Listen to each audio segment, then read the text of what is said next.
Hey, everybody, and welcome to my N5 series on the Kai MPC, where I cover a topic in about 5 minutes. I got a message in from Dwayne Music asking, how do you keep the sample from speeding up and sounding like a chipmunk as you go higher in the register keys or slowing down when you go in the lower keys? There's a couple things going on here, but I've loaded this sample. But if you're feeling sorry, It's just a vocal, and just to kind of show what Dwayne's talking about. So, like, that's what it sounds like playing normal speed that it was recorded at. If I tap 16 levels and set it to tune, this is the default but if you're sample. feeling And if I go play higher, we immediately go chipmunk. And if we play it lower, but if you're feeling it gets like it's going to play lower. The thing that you want to understand is when you're by default on the MPC or a lot of other gear, when you're doing these chromatic shifts going up or down, basically the higher you pitch something up, the faster it's also going to play, and the lower you pitch it down, the slower it's going to play.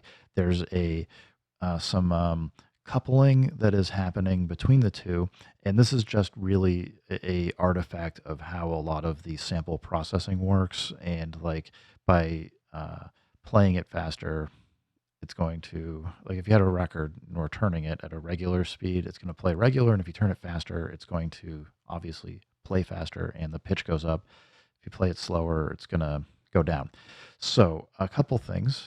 I know this sample is 126 BPM, so I'm just dialing this into 126. If I go main and go to track edit, let's say this is what I want. Is I want the speed of the sample to be able to change, but I want the pitch to stay the same. There is this nice warp feature that the MPC has. If you come in here under the you're probably going to come into global normally, but if you come into samples and just tap warp, we can then, let's get out of 16 levels. but if you're feeling but if you're So I can play feeling this sorry, little and I can turn it down. different, it's okay, 'cause sometimes And you can hear, like, as I'm changing the BPM and going really extreme. I mean, 126 BPM to 31 is pretty extreme. It's picking up a lot of artifacts and sound that maybe is undesirable, and that's just something that's going to happen no matter how you process it. But the thing to keep in mind is this warp function is real time. So if you wanted to actually automate like a BPM change and you wanted the sample to not, you wanted to stay in sync, this may be the best way to do it because you might be changing that BPM over time. Otherwise, it's kind of like you kind of get like this effect that maybe is what you want, maybe not. Now, I'm not sure if Dwayne wants to adjust the BPM of the sound and have the pitch stay the same per se, or if it's more that Dwayne's looking to have the pitch change, but the BPM stays the same. So they're kind of two different things. But Warp will at least let you kind of do some of that work. And again, if you go 16 levels with Warp on, we've with Warp on, we've at least stopped it, right? Like, so we've stopped it from coupling pitch and speed. So we can but if you're feeling play it. sorry, Hopefully you can hear it's got like the same rhythm with warp on. I'm going to go turn it off though. And another thing like to keep in mind is if you're working with a sample that you want to make sure you have a parameter that's set, or like you know what you want to change it to, we can just on the live at least you can double tap mute to get to sample edit. And if you go to process, I mean you're going to start over at discard, but if you come in here, there is a couple of settings that you might want. Pitch shift allows you to adjust the pitch up and down of a sample, but it will stay in the same BPM. So we know it's 126. It doesn't need to ask anything else. We know that we want the exact same length of the sample. Let's say I want to play at half speed.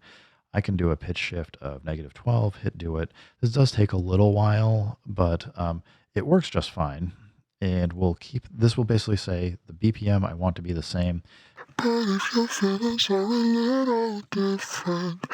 You can hear, like, hopefully you hear that compared to what we just did for warping, this, it's not perfect. There's still going to be artifacts, but it has like a better quality or better tone to it, at least to my ear. So, like, I usually will lean towards doing this kind of offline processing if I happen to know, like, I want to keep as much of the sound and character as possible without having the algorithms go kind of mess it up.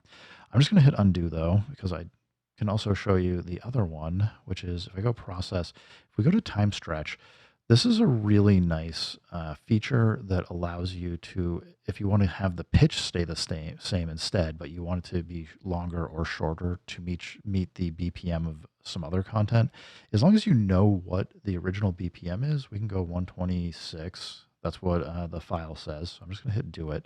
And then I can use this ratio to adjust, like, and I can use how many bars. If I know how many bars it is, I can plug that in. I don't know how many bars this content is, but so again, I'm just going to put 126.00, do it.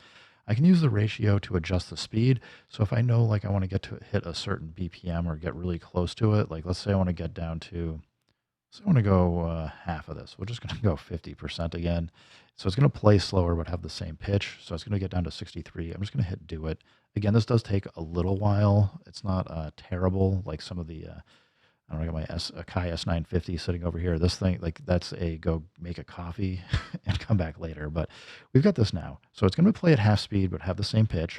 But if you're feeling sorry. So yeah, these are like the two primary ways I would consider going about adjusting a sample. Now, the last thing I would suggest though, like, and I think a lot of people forget this, or just like, I mean, there can be reasons why you might want to do it, not want to do this, but I often do say, like, actually taking and just chopping up a sample so that you can replay it in a different pitch can be really helpful. If I just go like threshold here, threshold's not going to work great. Looks like, let's go a little bit lower. Yeah, let's do like 40 maybe. Normally, if I want to do a longer video, I would go through and like actually do all the chunks, but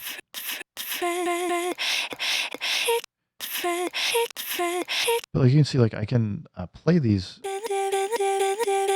different sections, and I can change the groove, the swing, or do other things that will be harder to do on the MPC. Like, this is the type of thing, like, as you start getting more into this, you probably want Ableton Live or a different DAW to get into like very intense warping. But I usually kind of like I lean towards, I like the sound of something that's been actually chopped up and changed, because then once you've chopped it up into the individual components, you can then go through and worry about pitching each piece up and down or playing it to a specific BPM as you want. And if you haven't played with this before, this is just to show you.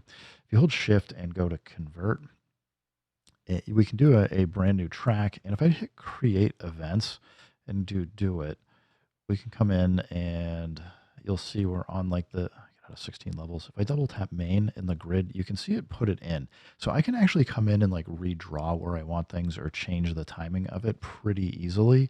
I know I'm not doing like the best example of this right now, but I just wanted to show you, like, as like the third alternative for how to do this. It's a good way to do it. So number one, think about warp. Warp can possibly do what you're looking for, as it will decouple pitch and timing and do it in real time at the expense of, it's not the best algorithm, at least on these MPCs. Hopefully we'll see something coming out in the future that has more CPU grunt and can have a more powerful algorithm for it. But today, this is what we got.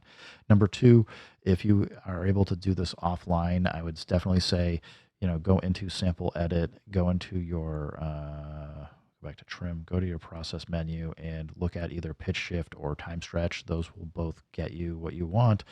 And barring that, go into chop, grab out some chops, and kind of see what might make sense for you to work with, or try and like work with your chops individually. Anyway, Dwayne, thanks for the question. Everybody else, thanks for stopping by. Keep making music, keep having fun. Remember, if it sounds good, it is good. And peace.